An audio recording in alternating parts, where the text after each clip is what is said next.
My name's Doug Campbell. I work here for Superperformance and Hillbank Motorsports, doing PR, marketing, and sales. How I got into cars was when I was young. My dad had a boat dealership, and so very mechanical. I started working for him when I was 9 years old, working on outboard motors, but he was into boat racing, and so I think that's where I got my love for speed.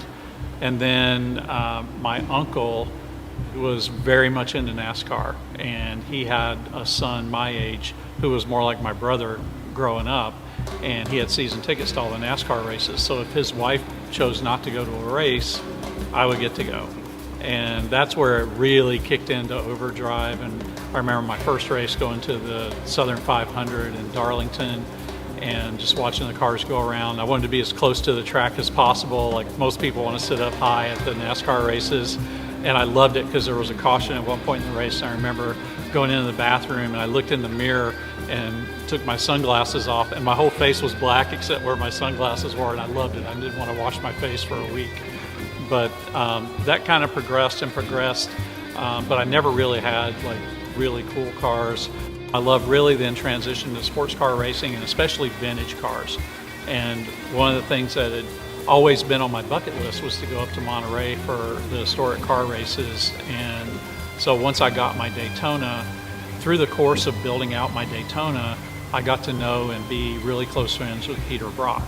And he was Carroll Shelby's first paid employee, designed the Daytona Coupe, and among all the other things he did with his VRE Datsuns back in the day, winning the World Trans Am title with John Morton. So through this culture, it's amazing the people and the caliber of people you get connected with. And then one day I was looking at Road and Track, because my whole life I subscribed to Car and Driver, Road and Track, read all the publications. And in the March 2005 issue of Road and Track, which came out in February, Tom Cotter had written an article on Superperformance and the Daytona Coupe. And I knew nothing really about Shelby. I knew what a Cobra was, barely. But I saw the Daytona Coupe. I'd never seen one before, and it was like lightning struck me. It was love at first sight, and I thought it was the most beautiful car I'd ever seen.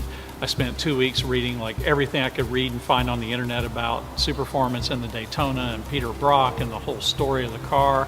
Fell more in love with it, and looked up Superperformance and Hillbank. At that time, their dealership was in Costa Mesa over by the airport. Went over there and met Lance Stander, who now owns Superperformance, and put down my money on a Daytona Coupe, did a second mortgage on my house, and ordered my car. And it's kind of history from there, and started doing a lot of track days. And then when I was working at the time for Southern California Edison, and when I retired from Edison, Lance asked me what I was doing. We were actually on a trip with the Cobra Club up north, and I said nothing, I'm retired, and he asked me to come work for him. So that was the perfect retirement job. So I've been here with Hillbank and Superperformance now for 6 years, 5.5 years, and bought my second car, a GT40, that was in Magnaflow's booth at SEMA in 2018. My wife, part of the deal getting the GT40, I had to give my wife the Daytona.